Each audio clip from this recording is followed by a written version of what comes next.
Bienvenidas y bienvenidos al módulo 1 denominado Argumentación Jurídica. En esta sesión abordaremos la temática relacionada a fundamentos de la argumentación jurídica con enfoque de derechos humanos. Mi nombre es Rosa Natalie Yique Ramírez y yo las voy a acompañar en esta sesión. Para seguir la ruta de la sesión vamos a presentar los 3 puntos más relevantes. Para iniciar, hablaremos sobre las nociones preliminares de la argumentación jurídica. Como segundo punto, hablaremos sobre la argumentación jurídica y el razonamiento práctico, para finalmente aterrizar en el tema que nos interesa y atañe en este módulo, que es la argumentación con enfoque de derechos humanos. Vamos a iniciar con el primer punto referido a las nociones preliminares de la argumentación jurídica. Para ello, yo quiero plantearles 3 concepciones de la argumentación que me parecen relevantes. Como primer punto, es muy importante tener en cuenta que es posible que exista una decisión sin argumentación. Es decir, no debemos considerar argumentar y decidir como si fueran lo mismo, sino que es posible que la decisión sea la culminación de la argumentación, es decir, de un razonamiento. Como segundo punto, es muy importante tener en cuenta que la argumentación puede tener lugar en contextos en los que no se trate de decidir, es decir, en contextos distintos a la de decisión judicial que pueden darse en los casos. Por ejemplo, las conclusiones de nuestros argumentos pueden no necesariamente ser prácticos, como una decisión judicial, sino que también pueden ser enunciados teóricos. Un ejemplo muy claro de ello es cuando se argumenta para lograr la aprobación de una ley o de una normativa relevante. Como tercer punto, argumentar tiene lugar en un contexto de resolución de problemas. Y esto es muy importante porque atañe 2 conceptos relevantes en la argumentación jurídica. El primero es el concepto de justificación interna y el segundo es el concepto de justificación externa. El primer concepto va a hacer referencia a un carácter lógico deductivo y nos va a traer a colación al silogismo lógico, que quiere decir que de las premisas que tengamos se seguirá la conclusión. Y como segundo concepto, el referido a justificación externa, lo cual exige algo más que el carácter lógico en una argumentación, en un argumento. Busca de esa forma fundamentar las premisas. Para ejemplificar mejor estos conceptos, vamos a ver un caso ejemplificado. Para este caso, les traigo los siguientes hechos. Vamos a ponernos en el supuesto de que estamos ante una mujer que solicita un aborto terapéutico en un hospital público porque continuar con su embarazo va a poner en riesgo su salud mental. Por ejemplo, pongámonos en un supuesto de un embarazo anencefálico. No obstante, el hospital al que acude esta mujer se niega a realizar el procedimiento, alegando objeción de conciencia institucional. Por ello es que la mujer interpone una acción de amparo por vulneración de sus derechos fundamentales. Frente a este ejemplo, vamos a mostrar cuál sería la justificación interna y cuál la justificación externa posteriormente. Como hablamos en un primer punto, la justificación interna busca mostrarnos la coherencia de las premisas con las conclusiones y se puede representar a través de un silogismo lógico que muestra unas 2 premisas y la conclusión. Como premisa mayor en este caso tenemos lo siguiente. El artículo 119 del Código Penal, que menciona que el aborto no es punible cuando es practicado por un médico con el consentimiento de la paciente, cuando este es el único medio para salvar la vida de la paciente o evitar un grave mal y un mal permanente en su salud, ¿no? Y como segundo punto tenemos la Guía Técnica Nacional para la Interrupción Voluntaria, que obliga a los establecimientos de salud público a garantizar este servicio. Aquí tenemos premisas normativas relevantes para el caso concreto. Como premisa menor o premisa fáctica, debemos tener en cuenta que estaría acreditado en el caso concreto mediante informes médicos que si la mujer continúa con su embarazo, ello representará un grave riesgo para su salud física y mental, ¿no? Y en ese sentido, En el caso concreto, se cumplirían los requisitos establecidos por la guía técnica mencionada. En tanto tenemos esta premisa menor, estos hechos fácticos en el caso, la conclusión que se derivaría de las premisas antes mencionadas es la siguiente. La negativa del hospital público a realizar el aborto terapéutico sería ilegal y vulneraría los derechos fundamentales de la demandante, ¿no? Por lo que corresponde ordenar la práctica del procedimiento. Como vemos, la justificación interna en este caso sería que se sigue un orden lógico entre la premisa mayor, la premisa menor y la conclusión. A esto nos referimos cuando hablamos de justificación interna. Por otro lado, cuando hablamos de justificación externa, vamos más allá del silogismo visto anteriormente y nos centramos pues en la fundamentación de las premisas que vimos anteriormente. Y el fundamento de estas premisas podrían ser los siguientes. Claramente, la justificación externa en cualquier caso puede ser mayor o puede ser distinta, pero en el caso concreto, la justificación externa que les traigo a las premisas anteriores es la siguiente, ¿no? En el caso del derecho al aborto terapéutico, este derecho se fundamenta en otros derechos constitucionales, como lo son la vida, la salud, la integridad, la dignidad humana y el libre desarrollo de la personalidad. Asimismo, es relevante tener en cuenta que los derechos sexuales y reproductivos van a formar parte del derecho a la salud, pero también de la autonomía reproductiva de las mujeres, lo cual resulta muy relevante. En ese sentido, el Estado peruano está obligado, conforme a diversos tratados internacionales, como lo son la CEDAW y la Convención Americana de Derechos Humanos, a garantizar el acceso efectivo a servicios de salud pública, reproductiva y sin discriminación. Y como último punto, es muy importante tener en cuenta que la objeción de conciencia no puede ser una postura institucional, sino que, si bien es cierto, pueden haber personas con objeción de conciencia para practicar estos procedimientos, debe el Servicio de Salud Pública brindar la posibilidad de que existan otros médicos que practiquen el servicio y no pueden, como institución pública que está obligada a respetar los derechos fundamentales, objetar esto y decir no vamos a realizar la práctica, ¿no? Debe el Estado, a través de sus servicios de salud pública, asegurar la prestación de estos servicios legales, porque son legales como lo vimos, y admitir esta práctica evitando una barrera estructural incompatible con los derechos humanos. Ahora bien, una vez explicada la justificación interna y externa a través de un ejemplo, me parece muy importante que tengamos en cuenta algunas ideas sobre la argumentación. La argumentación siempre va a ser una acción relativa al lenguaje, porque para practicar la misma vamos a acudir pues al lenguaje en todo momento para realizar la redacción, pero también para sostener la argumentación de manera pública. Es por ello que es muy importante esta primera idea. Como segundo punto, una argumentación va a presuponer siempre la existencia de un problema, de una cuestión que se busca resolver. No necesariamente en un caso judicial que se busca tomar una decisión, sino también, por ejemplo, cuando se busca resolver un problema a través de la dación de normas jurídicas, ¿no? Como tercer punto, es importante mencionar que la argumentación es, por un lado, un proceso, es decir, una actividad, pero también se puede considerar a la misma como un producto o resultado. Como cuarto punto, y algo que quisiera que lo tengan muy en cuenta siempre, es que argumentar es una actividad racional, ¿no? Es decir, que siempre va a existir criterios para evaluar la argumentación. Los criterios no siempre van a ser los mismos, porque siempre vamos a acudir a distintos autores, pero siempre van a existir criterios para evaluar una argumentación siempre y cuando ésta sea racional. Y como último punto, la argumentación va a tener tres dimensiones que son muy relevantes: la dimensión formal, la dimensión material y la dimensión pragmática, que puede ser dialéctica o retórica.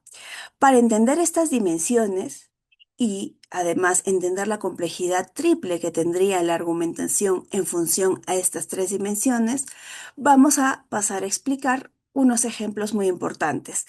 Para ello quisiera que sigamos teniendo en cuenta el ejemplo que vimos la primera parte, referido a justificación interna y externa, sobre la permisión del aborto terapéutico de manera normativa y el caso en concreto que vimos. Teniendo ello en mente, vamos a desarrollar estos ejemplos sobre la triple dimensión de la argumentación.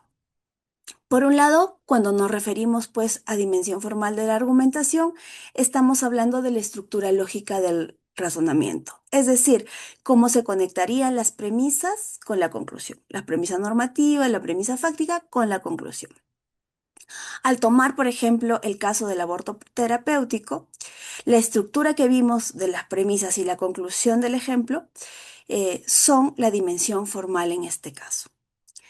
Como segundo punto, para tener en cuenta la dimensión material, debemos mencionar que esta va a analizar la calidad de estas premisas, especialmente cuando esto sea compatible con el sistema jurídico y los derechos fundamentales.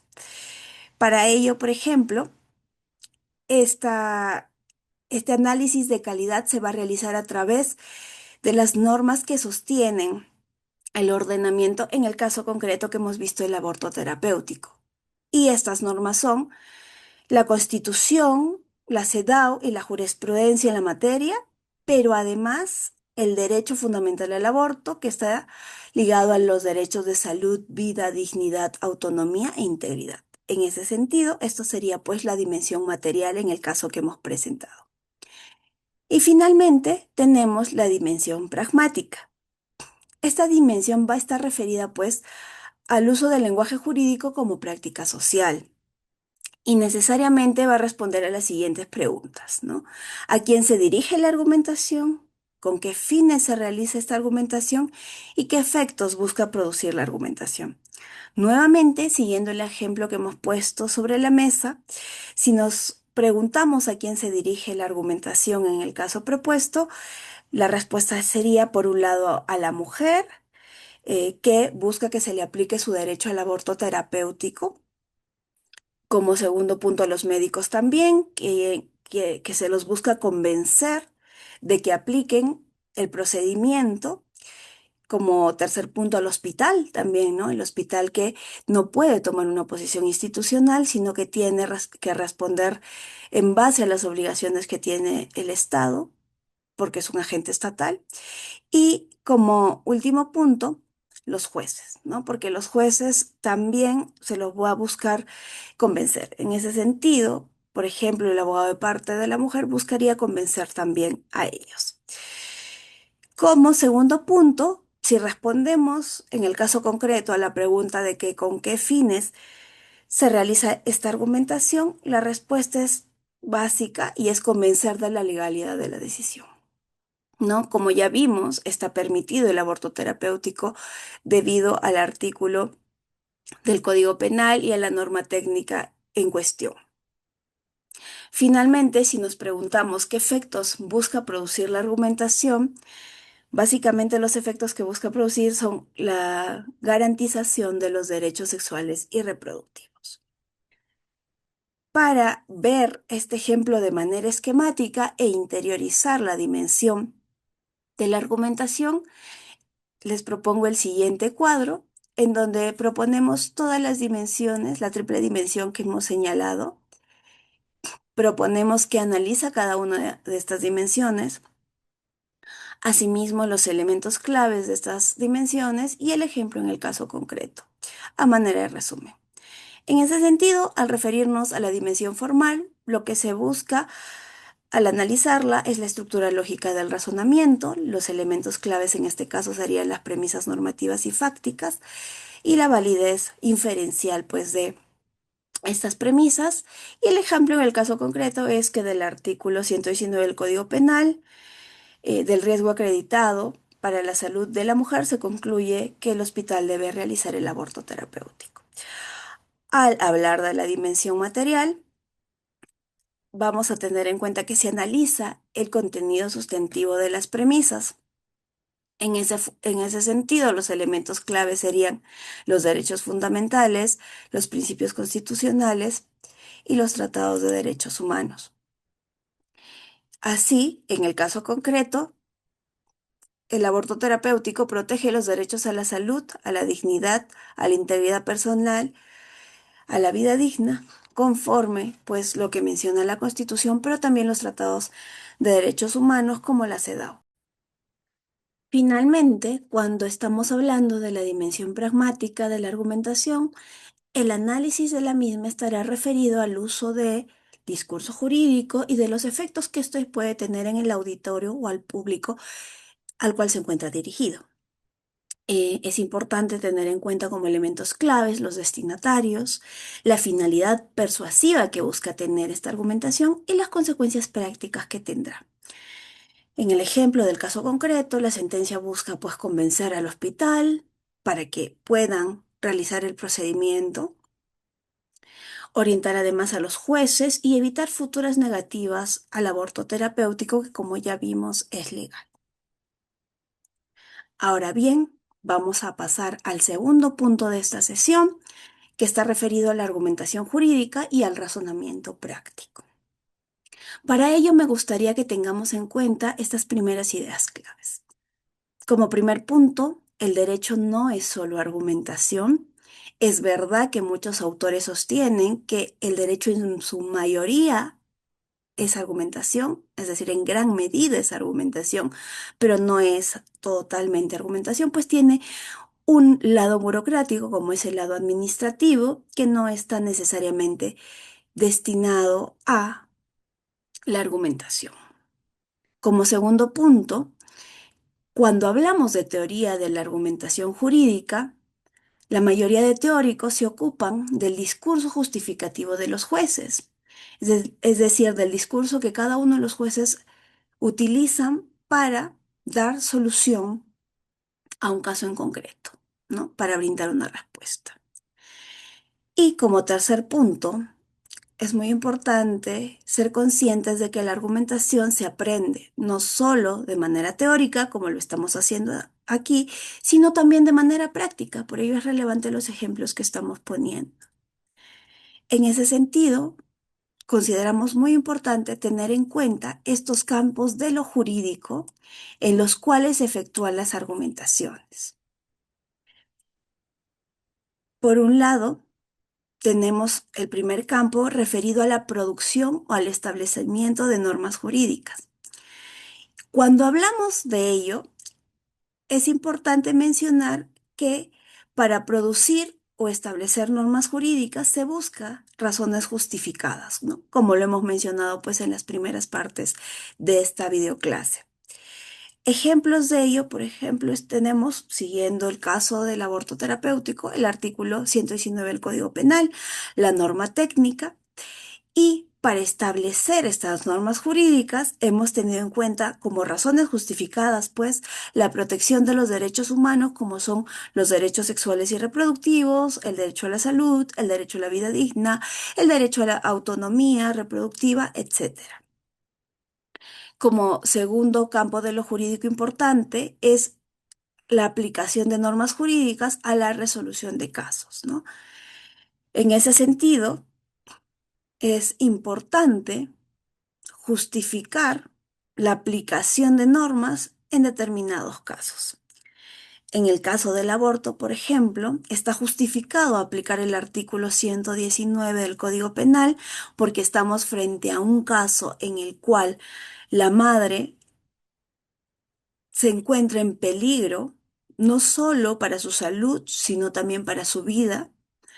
Y en ese sentido, al ver pues, los informes que la ponen en una situación difícil, la norma técnica también se justifica de ser aplicable. Entonces, es posible la intervención en este caso debido a que estamos frente a un aborto terapéutico, ¿no?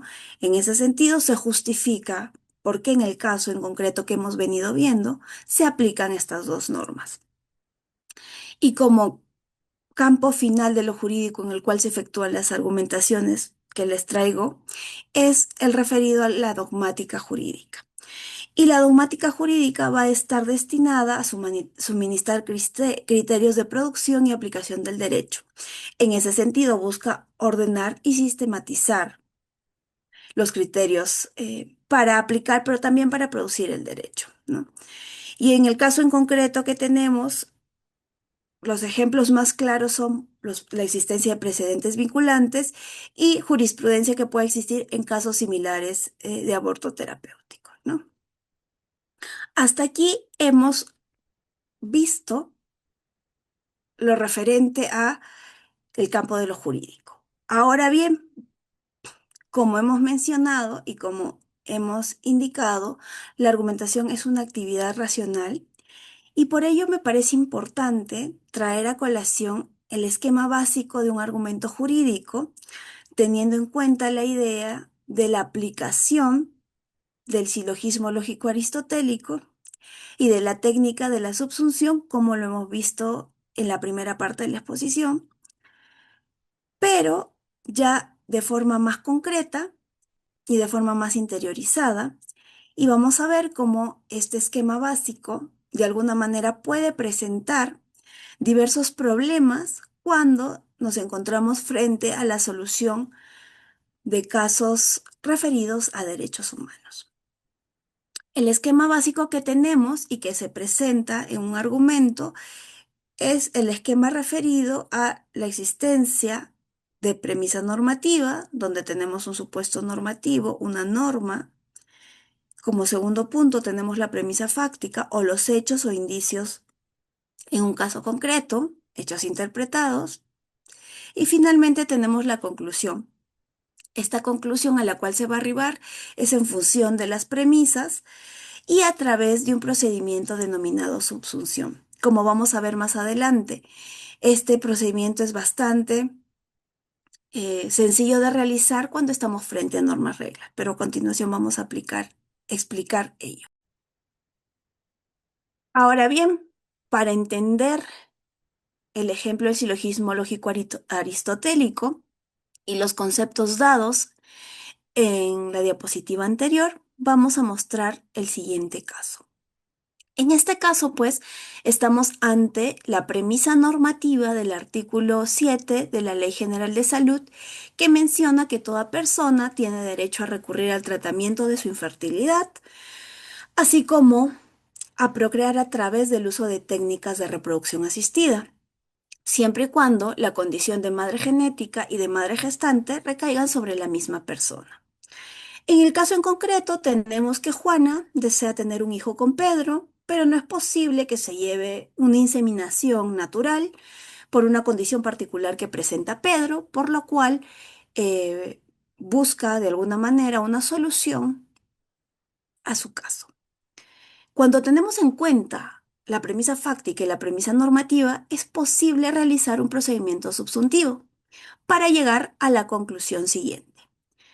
Es así que, en virtud al artículo 7 de la Ley General de Salud, es posible que Juana sea sometida a una inseminación artificial para lograr procrear. Como vemos, estamos en un supuesto en el cual la norma aplicable, la norma regla que tenemos, es perfectamente aplicable al caso concreto y a través de un procedimiento de subsunción es posible llegar a una solución. No obstante, vamos a ver que existirán supuestos en los cuales la norma señalada no es aplicable, pero estamos frente a casos de derechos humanos, ¿no? En el caso que les traigo, la premisa normativa sigue siendo la mencionada en el caso anterior, referida al artículo 7 de la Ley General de Salud, que pues nos brinda el derecho a todas las personas en el territorio peruano a tratar nuestra infertilidad, ¿no? Y procrear a través de técnicas de reproducción asistida. No obstante, en el caso concreto, la premisa fáctica es la siguiente. Juana dona su material genético para que su hermana Andrea pueda gestar a su hija. En ese sentido, tenemos que la madre genética y la madre gestante no serían la misma persona. Entonces, ¿a qué conclusión arribamos? ¿Es posible aplicar el procedimiento de subsuntivo en este caso? Tenemos que la premisa fáctica parece no encajar en la premisa normativa y algunos autores dirán que lo que menciona el artículo 7 es una prohibición tácita. No obstante, personas que consideramos la protección de derechos humanos importante, No creemos que esa es la solución y que además en los casos de prohibición, la prohibición debería ser expresa. Como vemos, aquí no es tan sencillo solucionar el caso como en el supuesto anterior. Es por ello que antes de adentrarnos en la argumentación jurídica con enfoque de derechos humanos, debemos tener en cuenta los siguientes conceptos: el concepto de norma regla y el concepto de principio. Cuando hablamos de norma regla, estamos en el primer supuesto del caso visto, ¿no? En el cual Pedro no puede inseminar naturalmente a su esposa, pero lo puede hacer a través de un procedimiento de inseminación artificial en donde se aplica claramente la regla del artículo 7 de la Ley General de Salud. En ese sentido, cuando hablamos de norma regla, estamos pues frente a supuestos hipotéticos normativos que de alguna manera van a ser aplicables a la realidad, ya sea por un juez que verifica si la conducta descrita se adhiere de alguna manera al supuesto normativo y se obtiene una consecuencia jurídica, ¿no? Esto se realiza a través de un procedimiento de subsunción que es bastante simple, como lo vimos en el primer caso. No obstante, el ordenamiento jurídico no está compuesto pues solo de normas regla, de manera general, sino también de normas principio. Y cuando hablamos de los principios, estamos hablando de disposiciones normativas que no se ajustan a la estructura que nos muestran las normas regla, es decir, una estructura tradicional, ¿no? Y muy defendida por el positivismo, sino que más bien es una configuración más abierta, ¿no? El contenido normativo es más amplio. Y es así que muchos autores como Dworkin los llama principios o como Robert Aretzi los llama mandatos de optimización, porque en estos casos no se va a aplicar directamente pues una subsunción, sino que habrá que realizar un proceso argumentativo distinto y un proceso de análisis distinto. ¿Por qué cuando hablamos en los casos de derechos humanos sobre un enfoque distinto estamos hablando prioritariamente de normas regla, de normas principio? Porque en muchos casos pues no se va a aplicar una norma regla y lo que se va a buscar es que el derecho se cumpla en grados y de una medida que sea posible lograr el respeto y la optimización de estos derechos. Una vez tenido en cuenta todo esto, vamos al tercer punto de nuestra sesión de hoy y que es el referido a la argumentación con enfoque de derechos humanos, ¿no? Para ello, hay que tener en cuenta que los derechos humanos, pues, son orientadores de conducta para la protección, salvaguarda y realización de un bien jurídico en específico. Y cuando hablamos de bienes jurídicos en específicos, estamos hablando de aquel bien que no tiene una definición categórica o inmutable, ¿no? Sino que va a estar referido a un concepto más dinámico que va a depender de las necesidades y circunstancias que imponen un contexto sociocultural. En ese sentido, como hemos visto, la subsunción no es el método más relevante para resolver todos los casos que conciernen a derechos humanos. De hecho, es posible que algunos casos puedan ser solucionables a través de la subsunción y tomando en cuenta pues el silogismo lógico aristotélico, tomando en cuenta el contenido de la norma y la estructura de los argumentos. Pero para otros casos, el contenido de la norma, como lo vimos en el último ejemplo, es limitado y la estructura de los argumentos no es tan simple entre la relación de hecho y derecho. ¿Por qué nos parece relevante mostrarles una argumentación jurídica con enfoque de derechos humanos? Porque la misma va a estar destinada a cumplir las siguientes pretensiones. Por un lado, determinar los alcances de los derechos fundamentales afectados, es decir, su contenido esencial, su contenido no esencial, los límites internos o externos que pueda tener este derecho. Como segundo punto, otra pretensión muy relevante a cumplir cuando estamos frente a casos de derechos humanos es determinar si se cumple o no con las obligaciones que el Estado tiene respecto a estos derechos. porque el Estado, como vamos a ver en las siguientes videoclases, va a tener ciertas obligaciones que cumplir en función de los derechos fundamentales. Y como última pretensión a cumplir es que en caso de que exista algún incumplimiento en las obligaciones del Estado en relación a estos derechos, se deben determinar medidas integrales de reparación, porque estamos frente a derechos humanos que son muy importantes. Ahora bien, cuando argumentamos también teniendo en cuenta los derechos humanos, debemos ser conscientes de que existe un doble enfoque al hablar de derecho humano. Porque por un lado tenemos al titular, que es quien tendrá la facultad de ejercer el derecho, pero correlativamente al titular tendremos a una autoridad que será la encargada de cumplir las obligaciones correlativas que tiene el Estado con este derecho y asimismo con el titular de este derecho. Así, en una argumentación con derechos humanos, vamos a tener en cuenta que el argumento va a valorar de todas maneras que los derechos fueron ejercidos y en qué condiciones fueron ejercidos esos derechos, ¿no? Que en muchos casos distintos, ello no es tan relevante. Y finalmente, las argumentaciones van a ser de alguna manera una red de pretensiones que va a estar articulada en torno a un objetivo común, que será garantizar el ejercicio de estos derechos. Como último punto que me parece importante tener en cuenta, al momento de realizar una argumentación con derechos humanos, son los siguientes. Cuando estamos frente a casos de derechos humanos, identificar la desigualdad a la que se han venido sometiendo las personas afectadas de manera sistemática e histórica es muy relevante, ya que tendremos en muchos casos a personas que no pertenecen al grupo mayoritario y por eso va a resultar relevante identificar las desigualdades. Como segundo punto, en los casos de derechos humanos no respondemos solo a mandatos constitucionales, aunque sí se lo hace, pero también respondemos a mandatos internacionales que buscan erradicar las desigualdades. ¿Y por qué los casos de derechos humanos, los mandatos internacionales son importantes? Porque estamos frente a obligaciones estatales asumidas a través de la firma de un tratado, a las cuales deberemos responder en estos casos. Como tercer punto, es muy importante que demos importancia a la formación jurídica adecuada en todo sentido.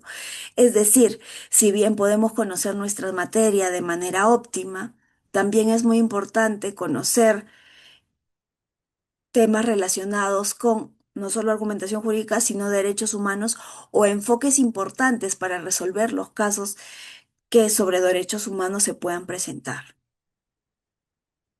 Como cuarto punto, es muy importante establecer los derechos humanos en el ordenamiento jurídico. Y cuando estamos refiriéndonos a esta palabra, nos estamos refiriendo al establecimiento de los derechos humanos a través de normas jurídicas, es decir, en el ámbito normativo, pero también en el ámbito jurisprudencial. De allí que es muy relevante la labor que tienen los jueces y las juezas al momento de resolver un caso concreto sobre derechos humanos, porque a través de la jurisprudencia que ellos generen, van a fijar estos derechos en el ordenamiento jurídico y le van a dar un sentido a los mismos en el caso que se les presente, lo cual va a ser relevante y va a irradiar a todo el ordenamiento jurídico. Como último punto, es muy importante aplicar lo que denominamos como análisis de casos, que lo vamos a analizar más adelante, para que ello impacte en la motivación y en la decisión judicial. El análisis de casos, como lo vamos a ver, es importante porque va a permitir un análisis más contextual. Y finalmente, es sumamente relevante que tengamos claro lo que es y lo que no es enfoque de derechos humanos para evitar de alguna manera interferencias innecesarias, porque cuando hablamos del enfoque de derechos humanos, estamos hablando de materiales normativos que van a ser relevantes en estos casos concretos y además de enfoques distintos que van a tomar en cuenta a las personas, a sus derechos y a las afectaciones, pero también a las obligaciones estatales. Para culminar esta primera videoclase, vamos a tomar en cuenta las siguientes ideas clave. Como primer punto, hemos visto que el silogismo aristotélico va a resultar insuficiente para abordar los casos relacionados con derechos humanos, debido a que estos no son normas regla, sino principios que se comportan como mandatos de optimización, ¿no? Como segundo punto, el enfoque de argumentación con derechos humanos va a estar relacionado con reconocer a un titular del derecho y a la obligación estatal existente. Esto es muy importante que llevemos en cuenta para tener presente en las siguientes videoclases. Las referencias bibliográficas que hemos utilizado las pueden ver a continuación, una referida básicamente a la argumentación con perspectiva de derechos humanos y las otras que están referidas básicamente a la teoría general de la argumentación jurídica, que es la que hemos visto en la primera parte de esta sesión. Esto se va a relacionar con la siguiente videoclase porque en la siguiente analizaremos el modelo de Tullmin y cómo este puede resultar más efectivo para los casos de derechos humanos. Les agradezco mucho su atención en esta primera videoclase y los animo a continuar con las siguientes para culminar este primer módulo. Hasta luego.